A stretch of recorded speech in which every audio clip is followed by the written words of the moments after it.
Hare Krishna, Krishna Krishna, Hare Hare, Hare Rama, Rama Rama, Hare Hare, Hare Krishna, Krishna Krishna, Hare Hare, Hare Rama, Rama Rama, Hare Hare, Hare Krishna, Krishna Krishna, Hare Hare, Hare Rama, Rama Rama, Hare Hare.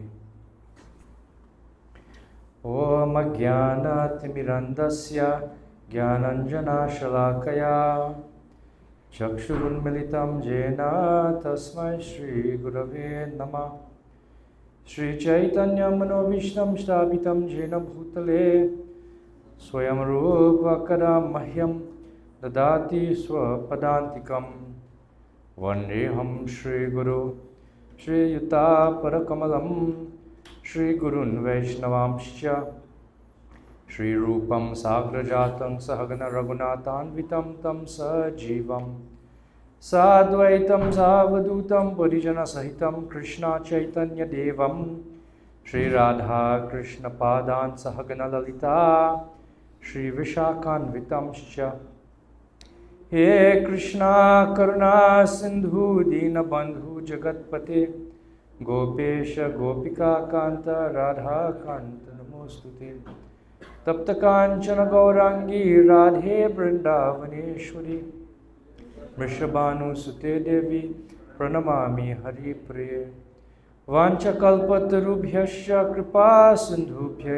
Evacha Patitanam Pavanebhyo Vaishnavebhyo Namo Namaha Shri Krishna Chaitanya Prabhu Nityananda Shri Advaita Gadadhara Srivasari Gaura Bhakta Vrinda Hare Krishna Krishna Krishna Hare Hare Hare Rama Rama Rama Hare. Everyone loudly.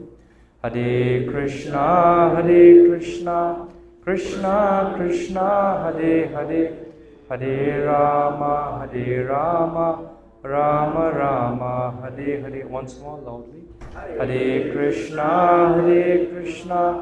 Krishna Krishna Hare Hare Hare Rama Rama Rama Hare Hare. Please repeat after me. Om Namo Bhagavate Vasudevaya.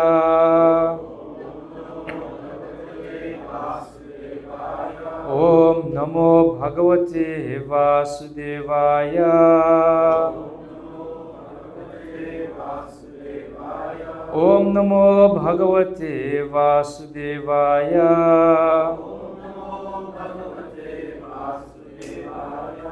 Hare Krishna.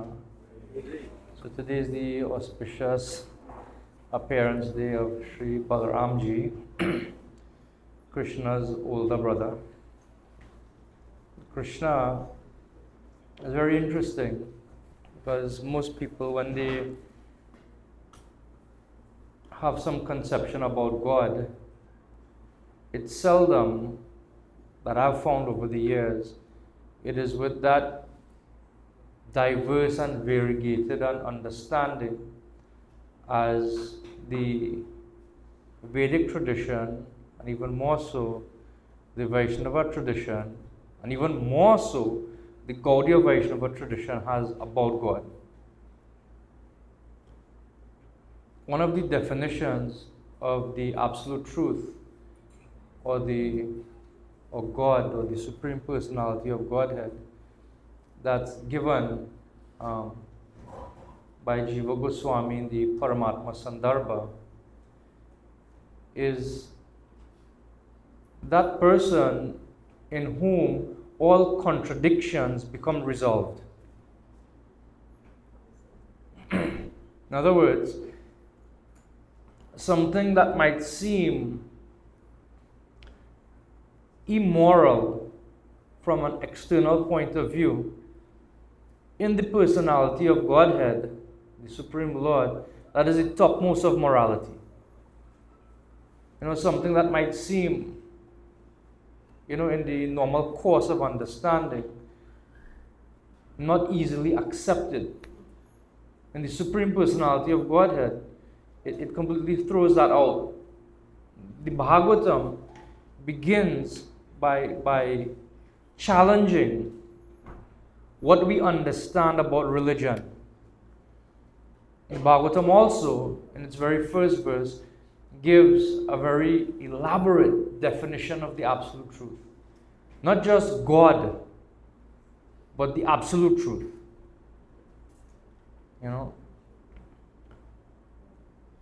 But after describing the absolute truth, it says, well, now I want you to challenge what you understand about religion. And I'm saying religion sort of loosely. Oftentimes the word dharma is sometimes taken to mean religion.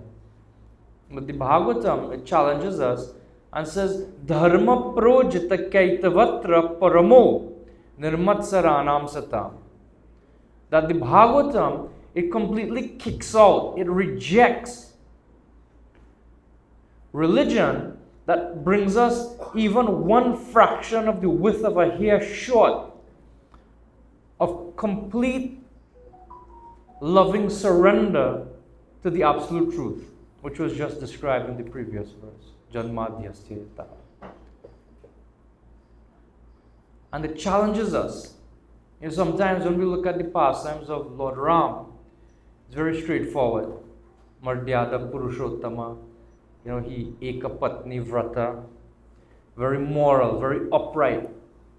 Perfectly demonstrates the qualities we would want to see in our leaders.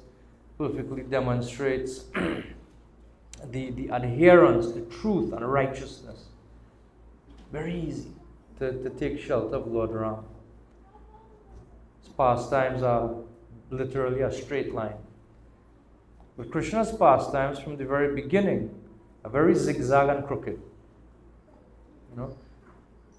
First of all, he happens to appear as the son of Vasudeva and Devaki in the prison of Kamsa in Mathura city. But immediately, when he makes his appearance, he is transferred to Nanda Gokul in Vrindavan, across the Jamuna river. And he's celebrated as, even by Kunti Devi, Nanda Gopa Kumaraya, as the darling son of Nanda Maharaj.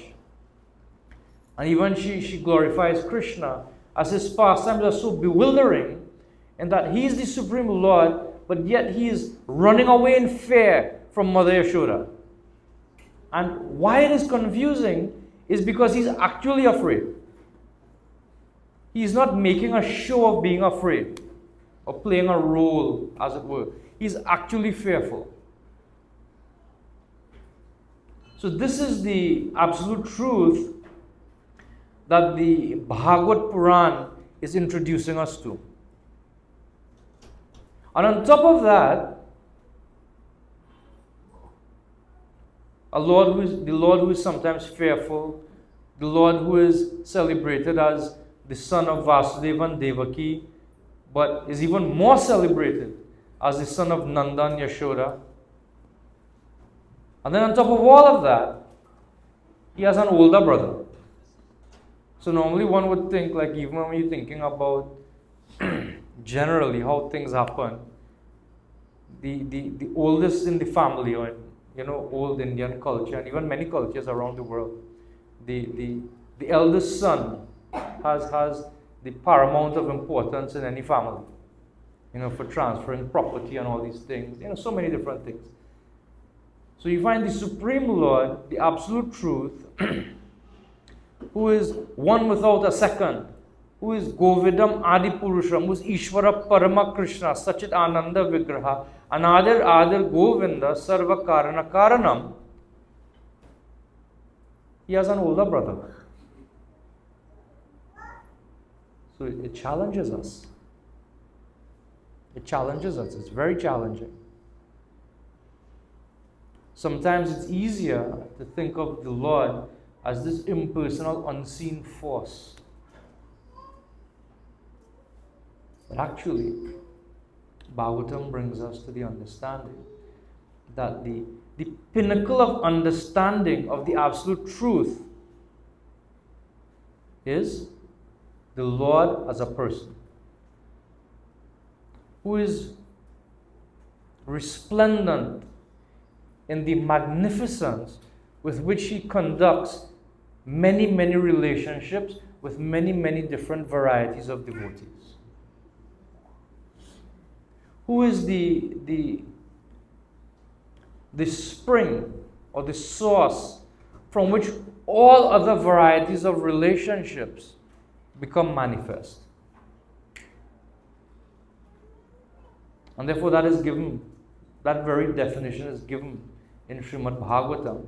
Janmadhyasya yataha, him from whom everything emanates. Satyam param dhimahi. We meditate on that absolute truth. And that absolute truth is none other than the son of Nanda Maharaj, Krishna.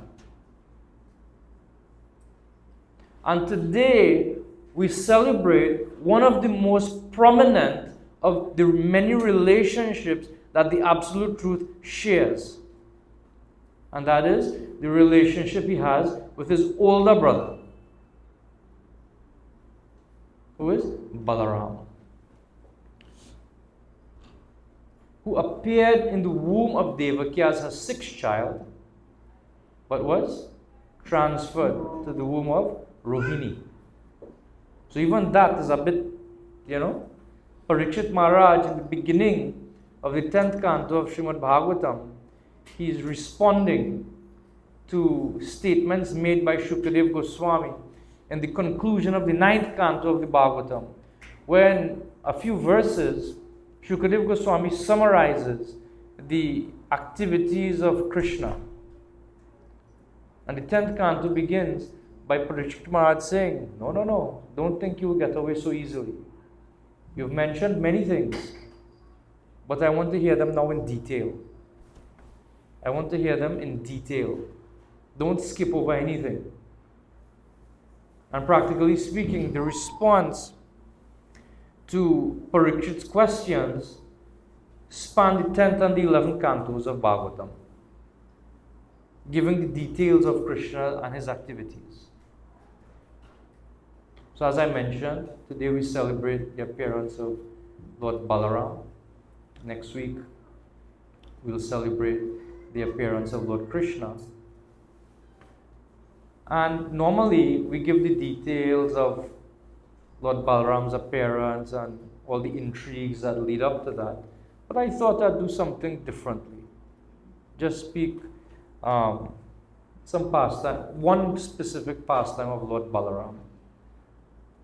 And Krishna is very famous, along with his brother and his friends, that they spend a lot of time every day killing demons. Krishna was just a few days old, and he killed a demon by the name of Putana.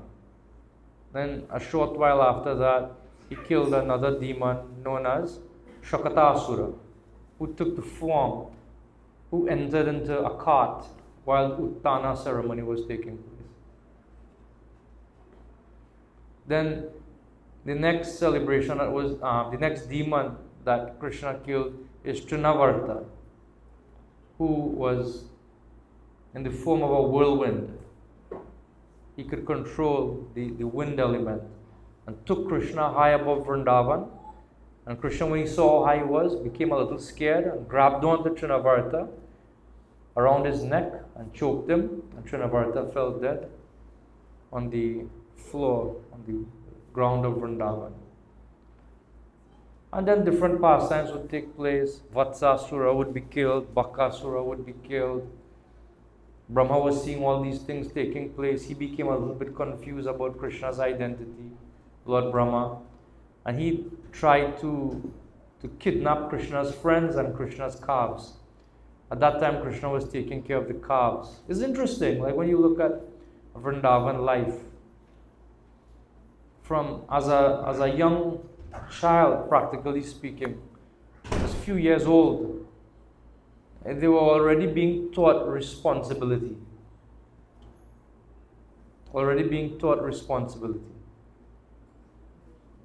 Sometimes I think as parents, and I'm also guilty of that, we tend to over coddle our children, not give them responsibility, not give them the chance to develop, higher thinking faculties. There's one psychologist, I think he's a psychologist, but he wrote a book recently. His name is Jonathan Haidt, and he wrote a book, very interesting, The Coddling of the American Mind. Everybody has become so soft. We have to be protected from everything, and how it has actually had a detrimental effect on the human psyche. So here in Vrindavan, you see Krishna, he has responsibilities from a very young child.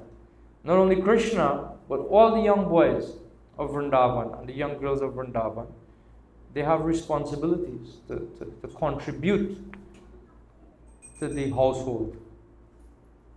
To contribute to the household. So it's something we could learn. Actually, if you look at Krishna's pastimes, there's a lot of dynamics that take place that we can learn from as parents. How children should be listened to, how to give children credit where credit is due, how to protect children, how to interact with children. There's a very beautiful example that comes just when the Govardhan Leela is taking place, that Krishna presents an interesting, conception to his father. What is going on here? So on. And Nanda Maharaj stops everything and gives Krishna an ear, listens to Krishna's concerns. So it shows a very interesting family dynamic that is present in Krishna's pastimes. And this continues later on, and Shukadeva Goswami describes Tatascha Pauganda Vaye Sritau Vraje Babhuvatu Pashupala Sammato Gashcharayanto Sakibi Samanpader Vrindavanam Punyam Ativa Chakratuhu. He says, Shukadeva Goswami, he continues, when Lord Ram, which Ram? Balaram.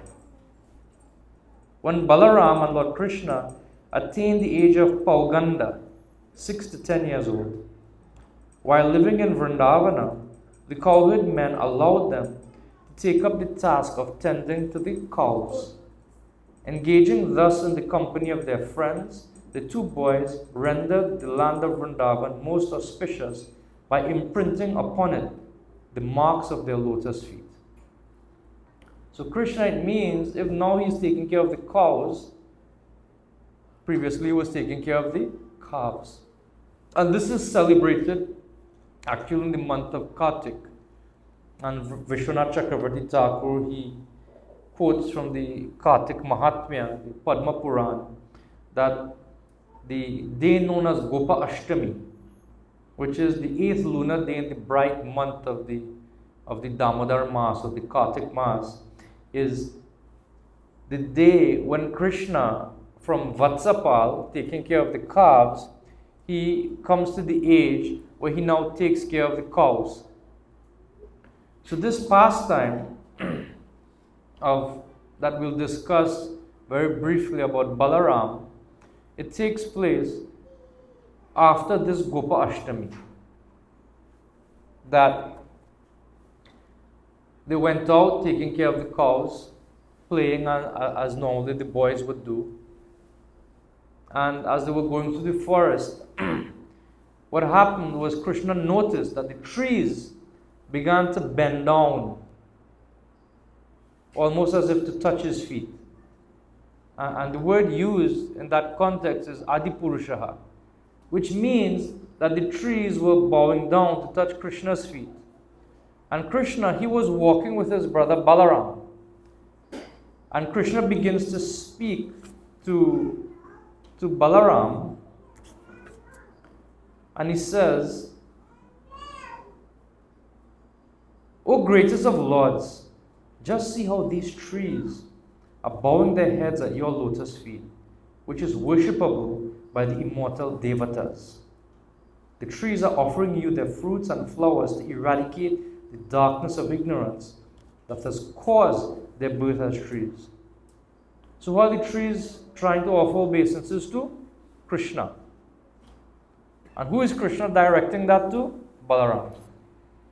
So Krishna, in the next few verses, takes this opportunity to glorify his brother. Let's just see how all these living entities, these birds, these bees, are offering you their praise. Even though the praise is actually for Krishna, Krishna is directing it to Balaram. And I find this to be such an interesting thing, because one of the names of Krishna means that he is the leader of all the living entities. The Sanskrit just escapes me. That he is the leader of the living entities. And this I find to be one of the hallmarks of a good leader. He is not afraid or shy in offering credit to others. And Krishna, just in this little instance, in the form of play, is glorifying Balaram. But he's teaching us as well. And they continue through the forest, and they reach to a certain point that they want to take rest. You know, they've taken their lunch, they were playing, and Krishna lies down, Balaram also lies down. He puts his head on the lap of one cowherd boy. Krishna begins to massage his feet, different things like that. And then the cowherd boys also in turn begin to offer various services to Balaram and Krishna. And Kavi Karnapur, in his Ananda Vrindavan Champu, he makes it very interesting. As they were offering service to Krishna and Balaram, the cowherd boys were feeling that their love for Krishna and Balaram were increasing. It's interesting. Through the act of offering service, they felt that their love for Krishna was increasing. And this is actually a fact. The act of offering service selflessly to another increases our love for that object of service. It is true even in the material world with material relationships. What to speak of when that natural propensity to serve is directed to the Supreme Lord and those who are in connection with the Supreme Lord. So, and after offering service for a little bit, then the cowherd boys begin to speak to Krishna and Balaram. They say, "My dear Lord, my dear Balaram, there's a forest known as Talavan that is filled with the most beautiful tal fruit." Now, I'm sure many of you would have heard this pastime before. So if I were to ask a question, what is a tal tree? Does anybody know? What is a tal tree? Have we ever had experience of a tal tree? And I'm not speaking in a Guyanese accent. Not a tal tree meaning a tall tree. Right? Tal tree.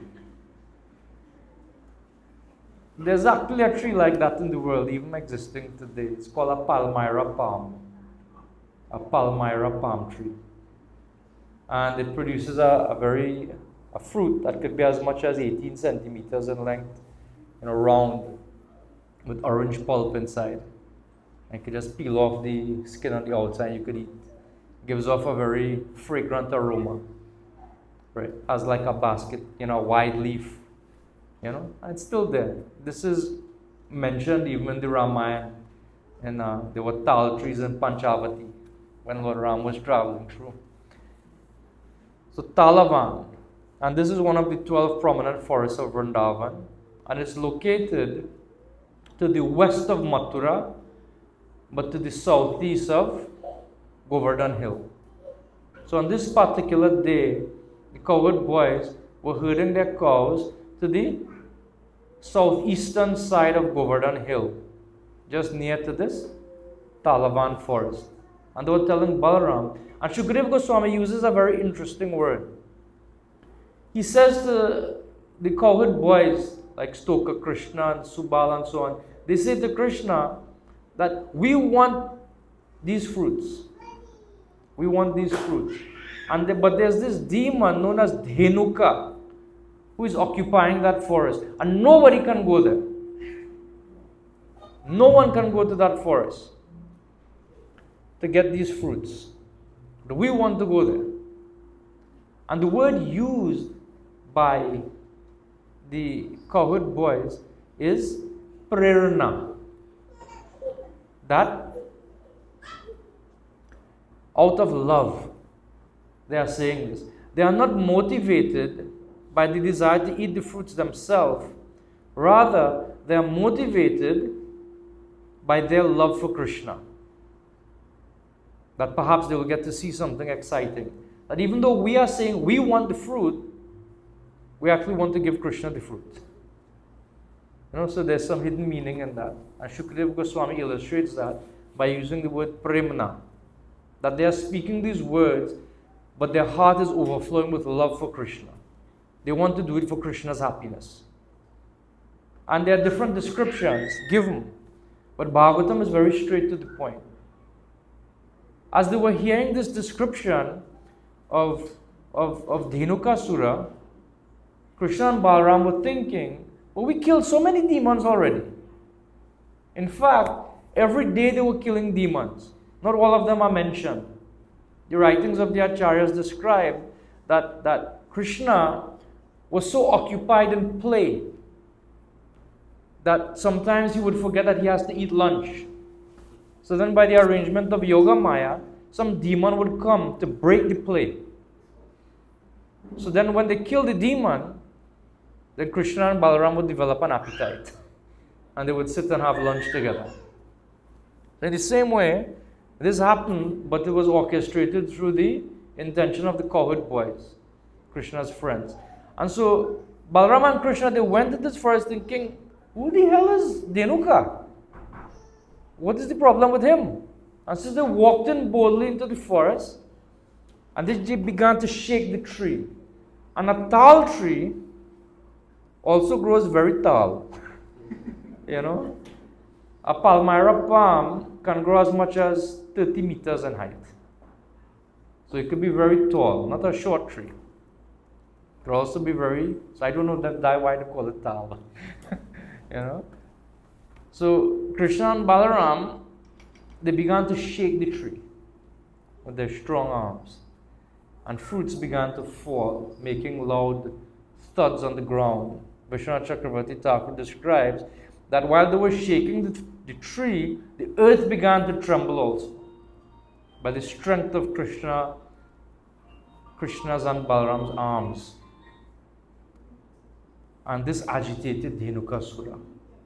It's interesting. Dhenukasura, he had this tract of land he was given by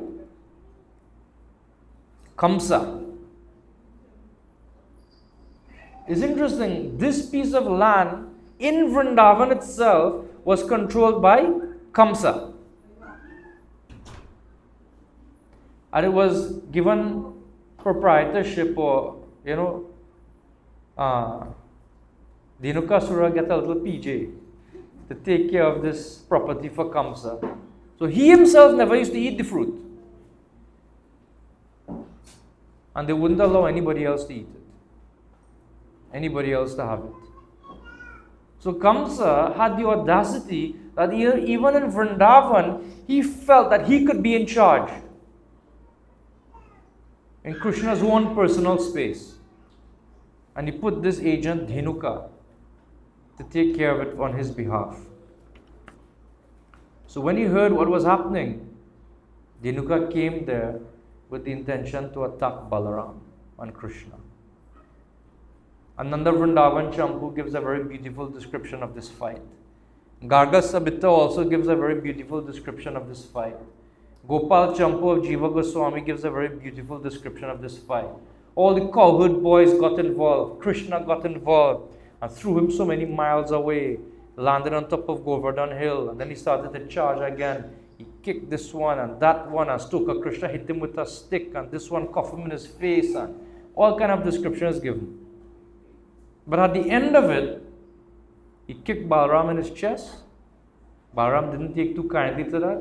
Grabbed him with one hand, spun him around. While he was spinning him, he died, and Balaram threw him some distance away on the tallest of the tall trees. And the demon fell dead.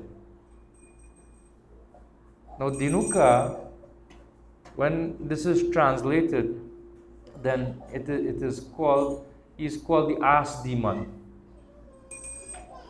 So if somebody is a big ass, then naturally you will have a lot of smaller ass followers. So when they saw what was happening, they said, but he can make an ass out of our boss. So they started to run in now. And Krishna, along with Balaram, dispatched all of them, threw them distance, hit trees with them, and all the fruits were falling to the ground.